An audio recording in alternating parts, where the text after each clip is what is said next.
Muy buenas noches, hermanos.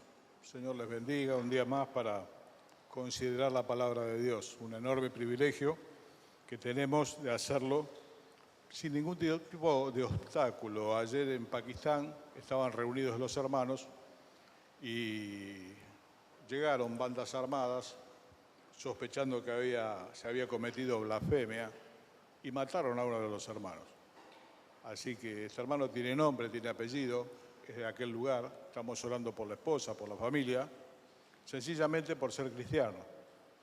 En un país musulmán, donde obviamente que no todos, pero muchos son radicales y se oponen totalmente al cristianismo, este hermano ayer pagó con su vida el testimonio de Jesucristo. Así que para nosotros es una bendición reunirnos así, con toda la comodidad, y nos hace de alguna manera más deudores al Señor de poner atención en las cosas que escuchamos y las cosas que decimos y todo lo demás, porque, te repito, hay muchos hermanos en este momento que están pasando una muy mala situación en distintas partes del mundo por ser de Jesucristo, por confesar a Jesucristo como Señor, como Salvador. Así que le damos gracias hoy de poder hacerlo con libertad. El jueves pasado y los otros desde enero y febrero estamos considerando vida de iglesia, lo que también llamamos comunión. Al comenzar decíamos que comunión no significa congregarnos en el mismo lugar.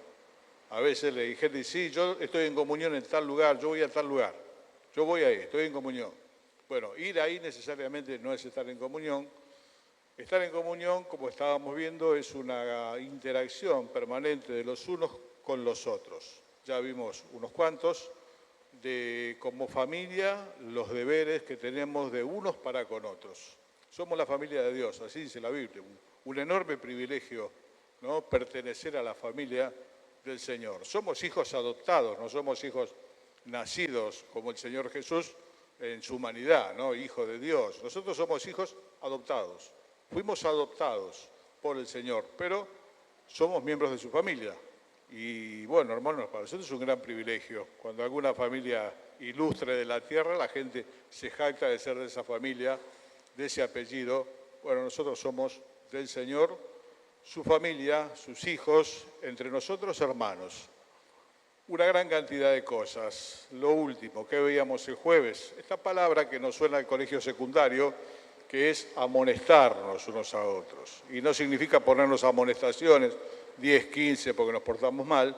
Es una palabra que literalmente significa poner en mente. Y veíamos que esta es una tarea muy noble, que puede hacer muchísimo bien a la persona que lo recibe, cuando se hace como estuvimos viendo en la Escritura, ¿no? Se hace con conocimiento, se hace también con amor genuino, cristiano, para el bien de la persona. A veces bajo como la cubierta de una crítica constructiva lo destruimos al otro, ¿no? Más que constructiva, es desconstructiva. No, esto se trata de encender una luz amarilla cuando vemos que algún hermano o alguna hermana está tomando un camino donde va a sufrir un daño porque se está apartando de lo que Dios ha establecido. Cuando nos apartamos de la senda que Dios traza para nosotros, es muy probable que tengamos problemas. Y bueno, la oveja, con quien se nos compara a los creyentes, tiene mucha facilidad de perderse. Y nosotros los creyentes también, a veces nos vamos corriendo a poquito, y por ahí nos descaminamos. Así que es una tarea muy noble poder con oración, cuando realmente es necesario, acercarnos con ese temor de Dios, con oración, con conocimiento y amor, y encender en la vida del hermano o de la hermana esa señal de peligro. Mirá que lo que estás haciendo te puede lastimar. Decíamos que no hay que hacerlo en público, no hay que hacerlo delante de otros, hay que hacerlo estando nosotros solos, la persona y aquel que va a encender esta luz, y que nadie se tiene que enterar ni nadie tiene que ver. Así que bueno, mis queridos, dejamos esto. ¿Cuál es la parte del amonestado, por así decirlo? Recibir la palabra con espíritu de mansedumbre, recibir la palabra, no replicar cuando nos vienen a encender una luz o algo que no nos guste, pero ¿por qué no te fijas en vos? ¿Por qué tu hijo? ¿Por qué tu primo? No, nos están haciendo un favor. A veces como niños no queremos que nos digan lo que no queremos escuchar, nos enojamos, nos ofendemos, o nos vamos de la iglesia, o ya al hermano o a la hermana que nos vino a hacer semejante favor de librarnos de un golpe contra la pared, ya no lo miramos como antes. Hermanos, seamos espirituales. Y aunque no estemos de acuerdo con lo que nos están diciendo, por un principio de espiritualidad, tomémoslo, oremos, Señor, mirá, me han dicho esto. Bueno, a lo mejor yo no lo veo, pero en la medida que me lo diga uno o me lo diga otro también, y ya son uno o dos que me encienden una luz, lo sabio es reflexionar. Bueno, y vamos a hablar de una tarea mucho más noble todavía. El libro de la carta de Pablo a los Gálatas, en el capítulo 6, nos plantea el tema de esta noche. Es una suposición que va a hacer Pablo respecto si alguno en medio nuestro cayese en un pecado grave. Los seres humanos somos pecadores por naturaleza. No hay un día en que no cometamos uno de comisión o de omisión, algo que teníamos que hacer y lo hicimos, algo que hicimos pero lo hicimos mal, puede ser un mal pensamiento, faltaste a la verdad, te enojaste. Sería bueno que no nos pase, pero hay pecados que son muy graves y marcan la vida de las personas y dejan huellas. Caer es el peligro de todos los que estamos parados. Los que están en el piso no corren ningún riesgo, del piso no van a pasar. Pero aquellos que fuimos levantados por la gracia de Dios, puestos en pie, lavados de nuestros pecados, de nuestras culpas, con la sangre del Señor Jesucristo, y hoy por la gracia de Dios estamos parados, todos corremos el riesgo de tropezar y de caer. Y si alguno no lo piensa de este modo, hoy mismo empiécelo a pensar, porque a lo largo de los años, con todas las personas que hablé que tuvieron esta caída, que no es una mentirita o un semáforo que lo cruzaste mal, todos me dijeron lo mismo. Nunca pensé que me podía pasar a mí. Estoy hablando de adulterio, estoy hablando de embriaguez, estoy hablando de una cantidad de cosas que después miraremos rápidamente. Nunca pensé que me podía pasar a mí. Bueno, la Biblia dice, y lo hemos repetido muchas veces, ¿no? El que piensa estar firme, mire que no caiga. Estamos de pie por la gracia de Dios y démosle gracias. Y oremos como nos enseñó el Señor. Líbranos del mal. El diablo no tiene ningún interés en que vos estés parado testificando de Jesucristo, ni yo tampoco, que esté parado hoy en este lugar. El diablo estaría mucho más feliz si vos estuvieses en cualquier parte descaminado, y yo también, y si este lugar se cerrase, mejor, y si todas las iglesias se cerrasen, mejor para él. Así que el diablo busca la oportunidad. El tema es que nosotros no le demos lugar. Busca la oportunidad, es su trabajo. El hecho es que nosotros no demos lugar. Así que bueno, hermanos, estando de pie por la gracia de Dios, oremos, seamos cuidadosos, recibamos ese consejo, esa luz amarilla que a veces nos prenden, que no la vimos, cuando ocurren estas caídas así groseras, graves. Les suelo decir a los hermanos, cruzaste una cantidad de señales de alerta hasta que cruzaste el semáforo rojo y chocaste contra la pared, pero hubo un montón de señales previas a la caída. Normalmente Dios en su bondad nos habla a través de uno, de otro, nos habla desde este lugar, queriéndonos librar del camino que a veces obstinadamente hemos elegido, viendo que es para nuestro mal. Ocurre que si ignoramos todas esas señales de alerta, bueno, es probable que tengamos un accidente espiritual, me refiero, ¿no? Es como ignorar el semáforo o una señal de peligro y bueno, así pasan los accidentes. Así pasan las caídas en el pueblo de Dios. Ocurre que algunas son muy graves y cuando son graves, a veces los hermanos optan por dejar de congregarse directamente y decir yo por la iglesia no aparezco nunca más. Vamos a leer el texto, son 2 versículos solos. Dice el apóstol Pablo en esta carta a los Gálatas, en el capítulo 6, en el versículo 1, hermanos, si alguno fuere sorprendido en alguna falta, vosotros que sois espirituales, restauradle con espíritu de mansedumbre, considerándote a ti mismo, no sea que tú también seas tentado. Sobrellevad los unos las cargas de los otros y cumplid así la ley de Cristo. Hermanos, si alguno fuere sorprendido en alguna falta grave, ustedes que son espirituales, le tienen que restaurar con espíritu de mansedumbre, considerándose cada uno a sí mismo. No sea que nosotros también seamos tentados y mañana el que esté en el piso sea alguno de nosotros. Cuando ocurren estas tragedias, yo las llamo así, son tragedias en el pueblo de Dios. A veces en algunas conferencias nos encontramos viajando en algún lugar y si no sabe lo que le pasó a fulanito. Si no lo puedo solucionar, yo prefiero no saberlo, porque es una tristeza. Cuando murió el rey Saúl, el rey David, que sufrió mucho de parte de él, lo lloró amargamente y dijo cómo cayeron los valientes. Muchos hermanos nuestros, hermanos y hermanas, y algunos pastores y misioneros, y todos corremos el mismo peligro, truncaron su tarea, su ministerio, su vida congregacional, todo con una caída grave. Esto a veces en los que estamos alrededor nos da esa cosa de ir a mirar como cuando hay un accidente, ¿no? A veces se hace la fila de auto y dice, ¿qué habrá pasado? Pasa que de la mano izquierda, de la mano del otro lado, hubo un accidente, hay algún cuerpo tirado en el piso, la gente para a mirar.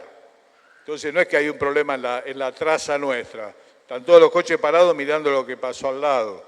Cada uno estará haciendo su comentario, venía fuerte, reventó una cubierta, le fallaron los frenos. Es una cosa de mirar, pero eso solo no soluciona nada. Cuando hay una tragedia de esta en el pueblo de Dios, que es una tragedia, que caigan los hermanos, es una tragedia.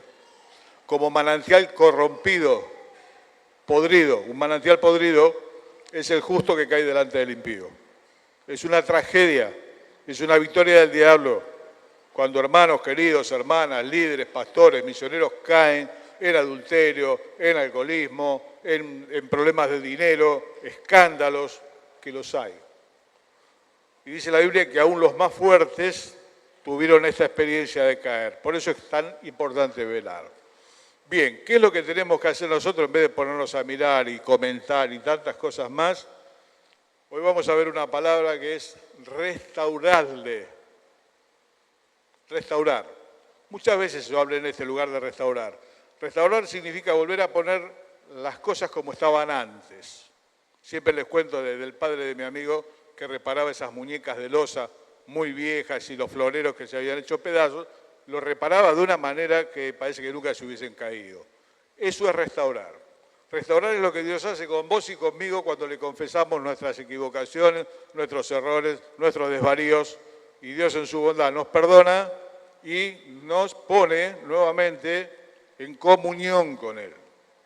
El pecado nos separa de Dios, pero cuando confesamos, Dios nos vuelve a poner en ese lugar de comunión dulce con Él, donde podemos disfrutar su presencia, donde la palabra de Dios nos habla al corazón, donde hablamos al Señor y somos escuchados y lo percibimos. Bueno, eso es restaurar. ¿Qué tenemos que hacer cuando hay un accidente de este tipo en la iglesia? Que vuelvo a repetir, puede ser cualquiera de lo que estamos parados. Si alguno no es del Señor, está en el piso. No se haga ningún problema, del piso no va a pasar. A un querido pastor de mi juventud salió un hombre de adentro de un bar, totalmente alcoholizado, le dijo, dígame pastor, ¿qué tengo que hacer para ir al infierno? Nada, como va, llega derecho, le dijo. No tiene que hacer nada en especial. Como va a llegar derecho. Bien, restaurar y llevar los unos las cargas de los otros.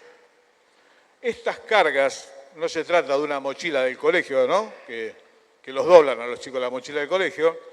Se trata de situaciones que se han generado por la caída de ese hermano o de esa hermana.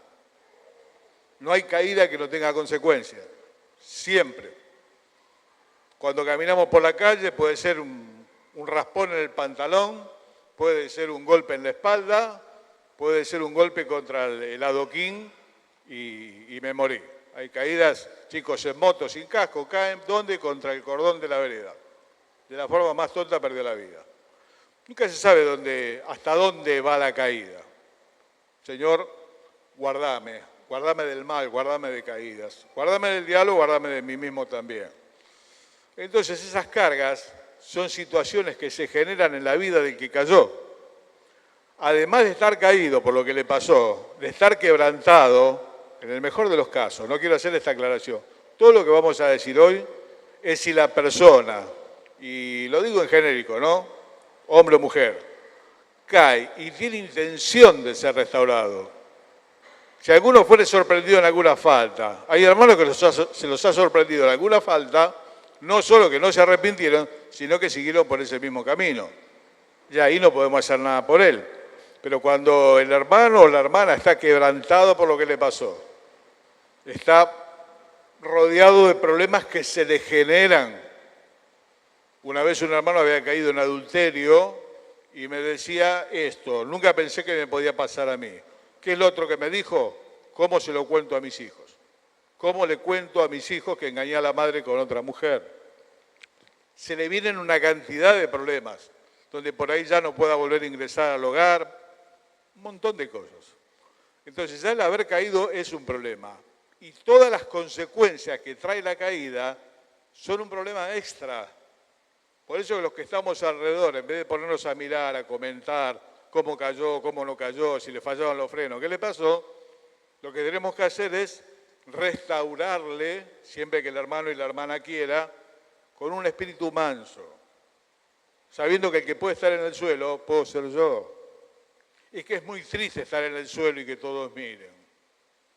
A veces cuando ya llega que vamos a pasar y lo que vemos es un cadáver del otro lado, en la ruta, destrozado. ¿Qué es lo que separa? Mira, la morbosidad que tiene el ser humano, en cuántos pedazos se rompió, ¿qué es lo que queremos ver? Hay cosas que es preferible no saberlas. Yo, de hecho, ya el noticiero lo miro así un poquito en el teléfono, muy por encima, ya está, no quiero saber el detalle de cómo la mató y lo que pasó. Son cosas de las que no conviene ni aún hablar. Entonces, lo que tenemos que hacer es estar prontos a restaurar. Vamos con esto. Alguno puede ser sorprendido en alguna falta, puede ser. Lo encontraron como aquella mujer, ¿no?, que le trajeron al Señor, la tiraron adelante. Fue sorprendida en el acto mismo del adulterio. Le encontraron adulterando con un hombre. Perfecto. Pero a veces no es así. El hermano o la hermana cayó en algún pecado grave y lo lleva dentro de su corazón por mucho tiempo. Si lo digo en mi casa, voy a tener un problema. ¿Lo digo en la iglesia? ¿Lo dirías en la iglesia? Se van a enterar todos. Estoy hablando que es un hecho aislado. Yo, sin ser sacerdote, llevo algunas confesiones. Guardo algunas confesiones en mi corazón que irán conmigo a la eternidad. Son hermanos y hermanas que un día vinieron sin que nadie los sorprenda y me dijeron: mira, quiero hablar con vos. A mí me pasó esto en algún momento de la vida. Poco, mucho, tengo una herida enorme. Esto pasa mucho con los que viajamos para predicar. Como después ya no nos ven más, entonces nos confiesan ahí lo que le pasó. Y algún hermano de la iglesia local también. El secreto de confesión, obviamente no el perdón de pecados, que solamente lo da Dios, pero cuando la persona está quebrantada, viene voluntariamente a confesar lo que hizo, es bueno que encuentre un oído abierto y una boca cerrada. Porque es una caída que le puede pasar a cualquiera, fue un desvarío, fue un mal momento. Hay hermanos que llevan por años esa carga dentro. El rey David lo atravesó, una situación así, se había quedado con una mujer que no era la de él, y él dice: mientras callé, se envejecieron mis huesos, se secó mi verdor, quedó como se queda desde el verano. La persona que lleva algo así adentro sufre muchísimo. Mujeres o varones que fueron abusados, pecaron contra ellos en este caso. Algún familiar, no sé quién. Y eso es una herida que sangra adentro. ¿Y dónde lo voy a contar? ¿En la iglesia? Para que todos se pongan a mirar a ver qué hay debajo del papel de diario, porque lo taparon con diario, como dicen normalmente. Su vergüenza va a ser sabida de toda la congregación. Tendremos que esperar que venga un extraño de viaje para decirle: ¿puedo hablar con usted y contárselo? sería bueno que en su familia, que en la familia de Dios, en este lugar, encontrase ese oído abierto y esa boca cerrada, que pueda trabajar en su restauración. Estoy hablando de pecados graves, de los cuales, repito una y mil veces, ninguno está exento. Aún los más fuertes, aún los que no parecía que le podía haber pasado nunca jamás, le han pasado cosas. Mujeres con abortos. El aborto es una tragedia en la vida de la mujer. Hoy se lo quiere mostrar como la interrupción voluntaria del embarazo, que de voluntaria no tiene nada para la criatura, y es un homicidio calificado por el vínculo, y es algo del cual la mujer no se recupera nunca, a menos que el Señor sane su corazón. Mujeres que se van a acordar que para tal fecha, hoy el hijo tendría tanto tiempo. Y es una tragedia en la vida de muchas y muchas mujeres. Escuchaba el otro día a Vidal Manzanares, un hermano por internet español, muy documentado, Estados Unidos con 18 millones de abortos el año pasado, son arriba de 300 millones. 18 millones de niños no nacieron, el triple de lo que mató Hitler, mató el aborto, que hoy es voluntario. Creo que lo conté el otro día, estaba teniendo familia y una hermana, le dijeron hasta último minuto te podés decidir y si querés lo dormimos, lo sacamos dormidito, un chico que ya está a término. Bueno, esto hoy es posible, puede ir una criatura y hacerlo. Se usa como método anticonceptivo, es una locura. Pero esa marca queda en la vida de la mujer, no sabe que la están llevando a una situación que la va a lastimar mucho más allá que la criatura, porque la criatura no nacida automáticamente está en la presencia de Dios. Pero esa mujer, como decía un querido hermano, puede abortar al hijo, lo que no puede abortar es la madre. Ese es el problema. Y es una herida terrible. Y hay hermanas que le pasó, y eso lo llevan adentro y es algo que les lastima permanentemente. Un abuso, problemas de dinero, endeudamiento, juego. Hay hermanos que tienen problemas de esto, hay hermanos que tienen problemas con el juego. Hay hermanos que tienen problemas con el alcohol.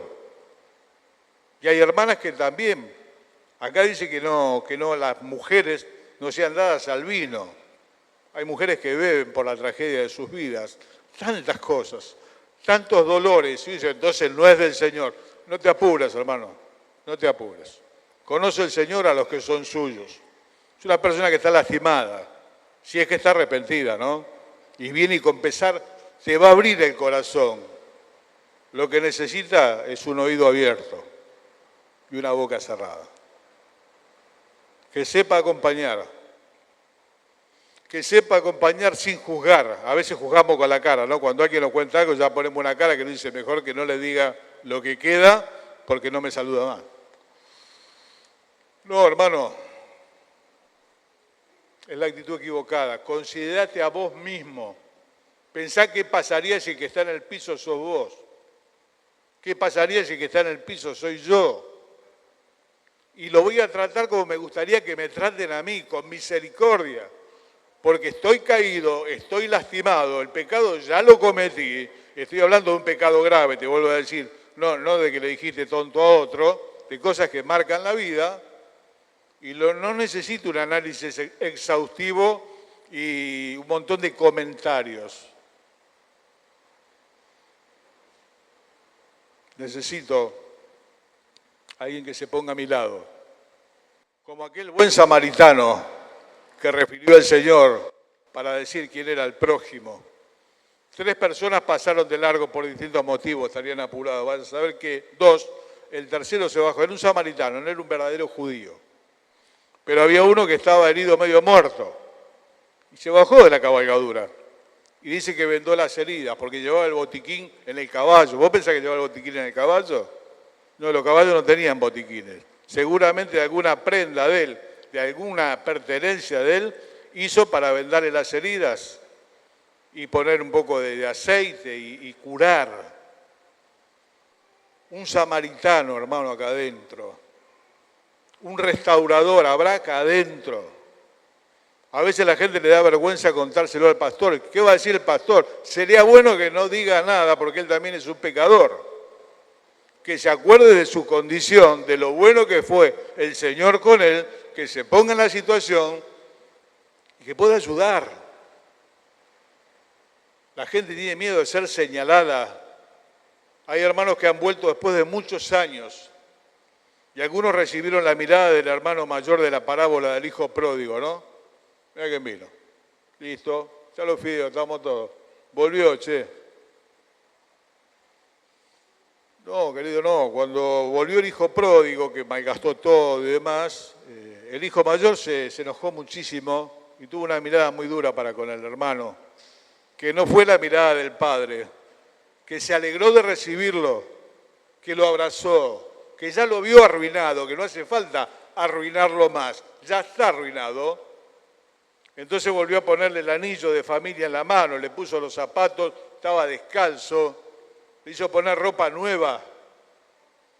Hermano, eso es lo que tenemos que hacer cuando alguien tal vez nos considere de confianza, como para abrirnos su corazón en una cosa así, y no salir a contarlo. Y tener el compromiso, no estoy hablando de encubrir el pecado, estoy hablando de algo que es que pasó una vez. Y el consejo del Señor es vete y no peques más, ¿no? Porque si hay una continuidad y una práctica, bueno, eso es otra cosa, hablaremos de otra manera, lo tendrán que saber las autoridades de la iglesia para hacer algo. Pero si alguien alguna vez te abre el corazón, considérate a vos mismo. Yo cuando me toca vivir la experiencia, automáticamente estoy orando por mi cara se mueve sola. Que más que cara es una lápida la mía, ¿no? Se mueve sola, que encontrase en la cara, en el gesto, la ternura del Señor. La ternura del Padre que recuperó al Hijo. No sabés lo que me pasó, nada que no le pueda pasar a un ser humano.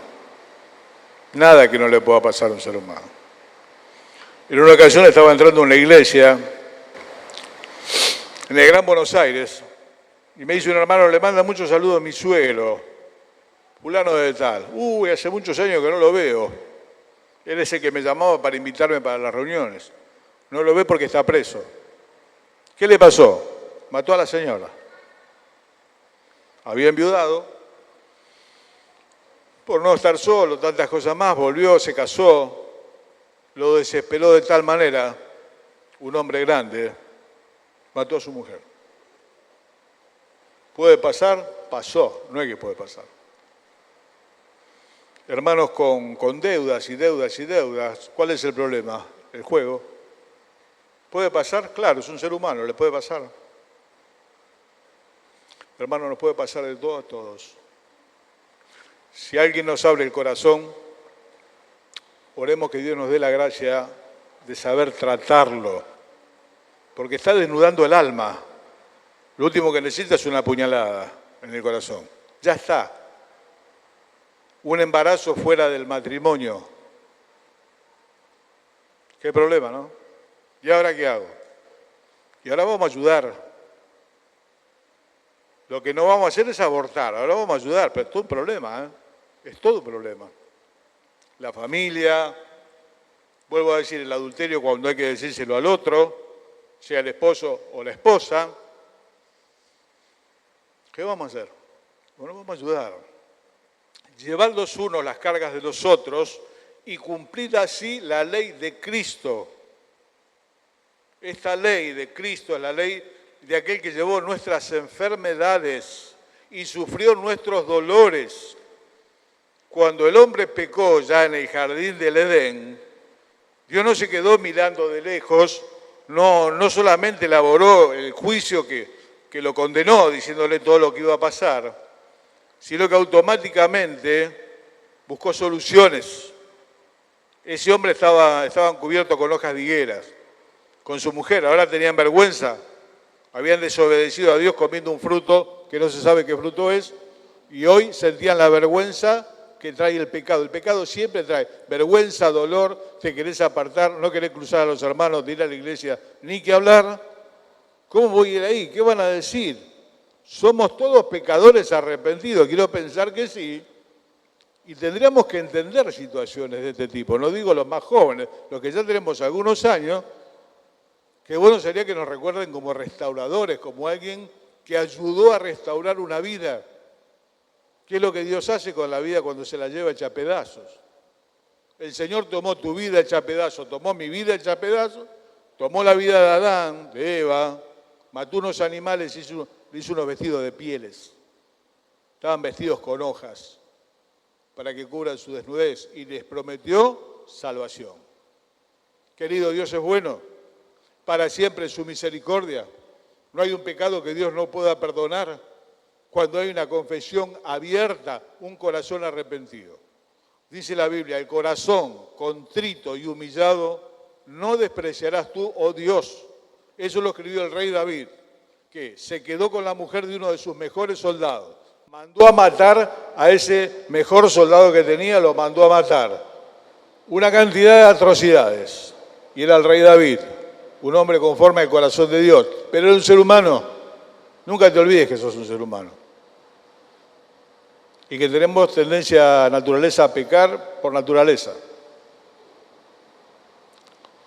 Sin embargo, él hizo esta confesión al Señor: contra ti solo he pecado y hecho lo malo delante de tus ojos.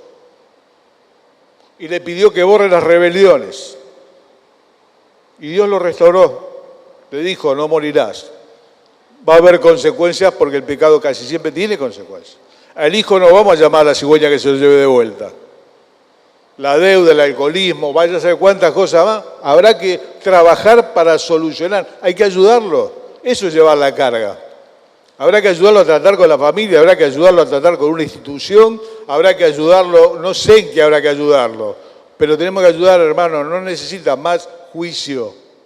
Ya está abrumado, está en el piso, el diablo se ríe de él, no sabe cómo volver a la casa, no sabe cómo volver a la iglesia, no sabe cómo continuar la vida. Hay pecados que han destrozado la vida de los hermanos de manera que quedaron irreconocibles. Cumplir la ley de Cristo es lo que el Señor hizo con vos y conmigo. Llevó nuestras cargas, nuestras enfermedades, nuestros dolores. Y eso es lo que nosotros tenemos que hacer. Mis amados, el tema de esta noche es restauración. Restauración. Restauración de hermanos que están lastimados, que guardan cosas adentro. Mientras callé, se envejecieron mis huesos. Si te pasó algo así, no sé, hubo otra cosa grave, ponete a orar, que Dios te guíe con quién vas a hablar. No lo guardes más. Mientras callé, se envejecieron mis huesos, se secó mi vigor. La vida se seca y necesitas ayuda. Los pastores o algún hermano o una hermana que es de tu entera confianza, abrirle el corazón, sacalo de adentro para que deje de quemar, para tener alguien con quien orar, que no se avergüenza de vos, porque él también es humano y sabe que le puede pasar cualquier cosa. Y qué lindo que es ver cuando el tiempo pasa y el hermano o la hermana se restaura. Y fue una caída y se volvió a levantar por la gracia de Dios. Una vez escuché un mensaje acerca de este tema. Y el hermano que predicaba dijo, somos el único ejército, porque a la iglesia se la compara con muchas cosas, con una labranza, un edificio, un rebaño, un ejército. Somos el único ejército que no levanta a sus caídos. Han caído predicadores, todo tipo de personas. Algunos optaron por desaparecer. ¿Por qué? Porque yo a la iglesia no vuelvo. Yo con esto no puedo volver. Y podés volver. El diablo lo convenció que no. Y si vemos que no viene, vamos a buscarlo. Y vamos a estar orando y ver si tenemos la confianza suficiente, él o ella, para abrir el corazón y ayudarlo. Dios no desecha para siempre. Dios no desecha. Y nosotros, como casa de Dios y familia de Dios, tampoco debiéramos hacerlo. Qué triste sería ser el único ejército que no levanta a sus caídos. Siempre recuerdo cuando Israel cambió 12 cadáveres de soldados israelíes. Estaban en poder de los árabes. Para ellos el cuerpo es muy importante, que reciba la sepultura que tiene que recibir el pueblo judío. Cambió 12 cadáveres de soldados. ¿Saben por qué los cambió? Venía por 12 cadáveres de soldados árabes. por 500 árabes terroristas lo cambió. Le dio la libertad a 500 árabes terroristas con tal de recuperar sus 12 hermanos caídos. ¿Cómo tenemos que pensar y reconsiderar, no? ¿Te gustaría que te ayuden si alguna vez estás en el piso? Mirá que alguna vez podés estar en el piso. A mí me gustaría que me ayuden. Yo a veces pienso, más de una vez, porque oro al Señor que me guarde, ¿qué pasaría si cayese? ¿Cómo cayeron tantos predicadores, pastores? ¿Qué haría? ¿Volvería a la iglesia? ¿Me tendría que mudar de provincia? Es todo un dilema, ¿eh? ¿Podrá volver alguien acá a la iglesia, hermano? ¿Podrá volver alguien a abrir el corazón? Dios quiera que sí. Y que tal vez vos, que sos de confianza, no el pastor, tal vez no se anima, pero vos sos de confianza de él o de ella, seas la persona que Dios utilice para restaurar una vida. Dios quiera que así sea.